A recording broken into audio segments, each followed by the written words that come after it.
Oh, this is so good.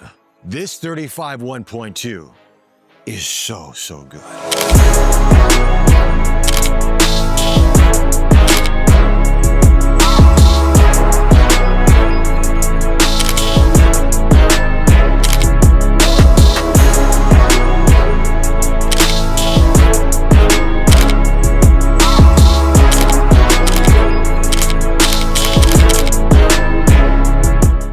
This solidifies Nikon, in my personal opinion, as one of the top lens manufacturers in the market currently, and the first to have the trinity of the 35 1.2, 50 1.2, and 85 1.2, which means you're gonna have a very heavy camera bag, but you're gonna have phenomenal images. Let's talk about this lens. Before we kick things off, big thanks to Nikon Singapore for loaning me the lens for review. I actually got it on the day of launch, so I'm a little bit late with this video, but it is what it is. But these are my thoughts and my thoughts only, but this video is sponsored by Skillshare. More about them in just a bit. This is the kind of lens that gets you excited about photography once again, and this 35 1.2. I mean, I like 35. I prefer longer focal lengths, 50, 85, 75 respectively, and even longer than that. But the moment I got this in my hands and I started taking photos, I was blown away by the 3D pop, the shallow depth of field, just how well corrected it is, and just how beautiful it renders your subjects. And it is such an amazing lens to use. And obviously it comes at a price point around 2,800 USD, so it is at a premium, fair enough. I mean, this is really the first 35 1.2 that I've seen in the autofocus realm that really, I mean, God. If I was to compare it to another 35 millimeter in terms of optics and image quality, I mean, we're gonna talk about all this in Lightroom, by the way, but I would say the Leica SL 35 millimeter f2 Oppo, that lens and this are the top 35 millimeter lenses, in my personal opinion, out on the market right now. I know people are talking about the 35 millimeter f1.2 from Sigma, and that lens has been around for a number of years. It's a very big lens. Obviously, this is big too, but it's a little bit slower on autofocus, and it's gone on in years, you know what I mean? So I would say this lens is even more well-corrected, less distortion, sharper. I mean, just, you look at the images, when you see these images, it's unbelievable. And you may not be able to see everything on YouTube, obviously. If you want to watch this in 4K, you probably will, but this is something special. All right, let's talk about the elephant in the room, the size. This is a big boy. It's roughly the same size as the 50 f1.2. This is around 1 kilogram. So it feels like this is Nikon's Otis line of lenses, if I want to put it out that way, right? You know, large in size, fantastic optics, so well corrected. These are industry leaders right here. And well, Nikon's been doing this for years in terms of optics, and they have really done a phenomenal job with this, but the size will get you. As a matter of fact, when you first pick up, you know, put the lens on the body and you walk around and take photos, you think the lens is longer than what it is because of the dimensions, right? So when you put it up to your eye to take a photo, I'm thinking it's 50, 75, so forth, but it's actually wider when you look through the viewfinder. So it kind of throws you off a little bit. So it's one of those things that you have to get used to. It takes a few days to get used to it, but once you do, you'll be fine. It was one of the things that stood out to me first and foremost using this lens. But then when I saw the images, that 3D pop at 1.2, how sharp your subject is, how beautiful the background renders, man, this is unreal. Is it perfect? There are some issues with it. We'll talk about some of that in Lightroom in just a bit. Let's talk about some things in terms of the optics. It's got all the latest coatings on the glass. I mean, Nikon has done a phenomenal job in terms of really keeping the images as corrected as possible. Are they perfect? Look, at 1.2, you're always gonna see some imperfections out there, right? It's just part and parcel with shooting at 1.2. I mean, it's very hard without software corrections to make everything look perfect. But Nikon has done a phenomenal job. Now, I don't know how much is done in the camera because you can't mount this to another camera system, but I would say based on the size of this lens, probably most of it's done inside the lens. Obviously, bigger lens body, bigger glass means more well-corrected. So yeah, but overall, I would say for photography, you guys are gonna really enjoy this if you have the means to get it, $2,800. Now, obviously, the 35 1.4, which was released a number of months back, is also a very good lens, and the 35 1.8.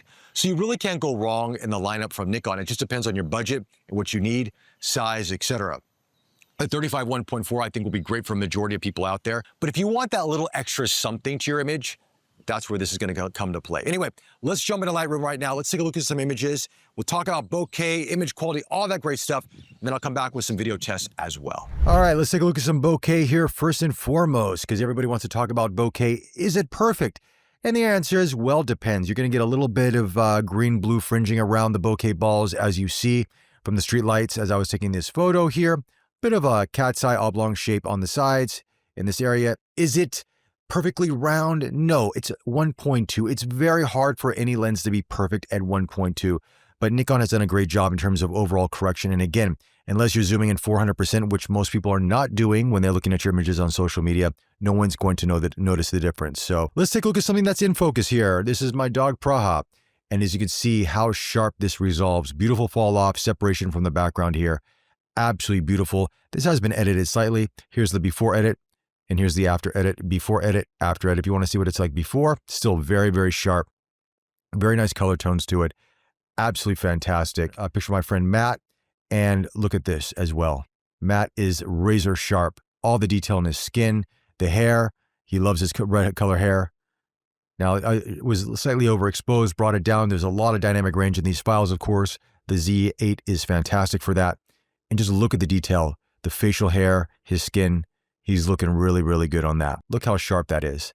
Absolutely amazing. 1.2, razor sharp, beautiful fall off background. Another image here of this gentleman. Absolutely amazing lens. I can go on and on all day long with this. Now, in terms of the edges on here, you're not seeing much vignetting at all. So again, a compliment to what Nikon is doing. They're making a very well corrected lens, even at 1.2. Now, this is shot at 1.2. And look, maybe I can't even notice if there's any vignetting perhaps here, but it's hard to say because this wall was very imperfected to begin with. It's what's here that's important. Not here. This is what's important.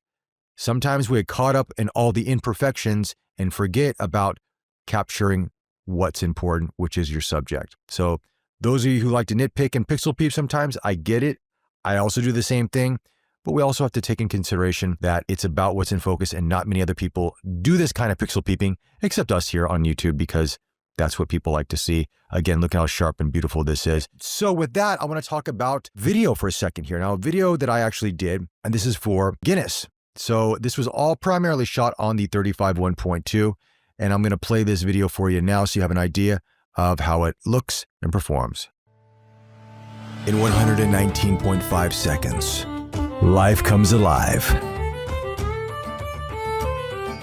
New friends, cherished moments, unforgettable memories. Pour,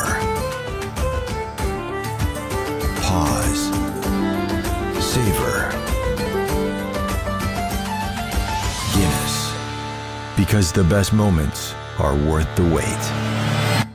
Now, in terms of what I shot here, most of it's at 1.2, especially when it's low light in a bar like this. And as you can see, the detail is fantastic. There is some noise. There is some light flickering, obviously, because of all the LED lights that are there.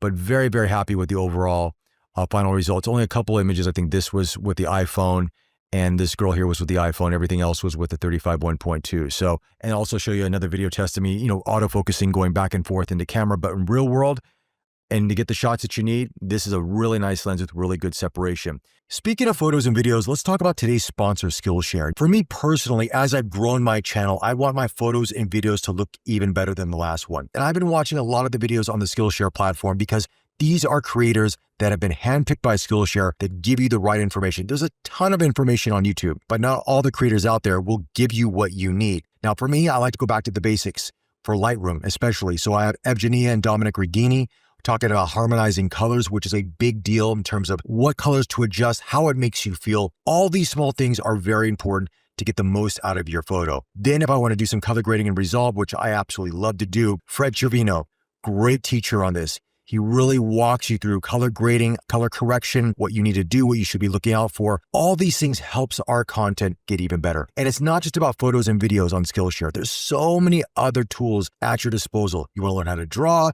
sketch, you want to cook, all that's available. And for the first 500 of you who click on my link in the description below, you're going to get a month free of Skillshare to try it out for yourself. So big thanks to Skillshare for sponsoring this video. And now back to more video tests with the 35 1.2.